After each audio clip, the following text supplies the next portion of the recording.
সবেতেই আমার অশান্তি। বিয়ে করলেও অশান্তি, বিয়ে না করলেও অশান্তি, বউয়ের কাছে থাকলেও অশান্তি, না থাকলেও অশান্তি। মানে অশান্তির কারণ হচ্ছে ওই যে বউয়ের কাছে থাকলে বউয়ের বগলের গন্ধ শুনতে হবে আমাকে সারা রাত, ওটা অশান্তি। আবার নাও যদি থাকি তাও অশান্তি।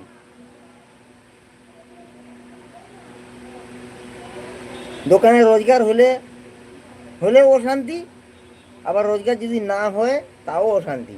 বউয়ের হাতে পয়সা দিলেও অশান্তি, পয়সা না দিলেও অশান্তি। বউকে যদি বেশি ভালোবাসি তাও অশান্তি, আর ভালোবাসতে না পারলেও অশান্তি। আমার কোনখানে শান্তি? কারোর দিকে তাকালেও আমার অশান্তি, আবার যদি না তাকাই তাও আমার অশান্তি। আমার শান্তি নাই গো।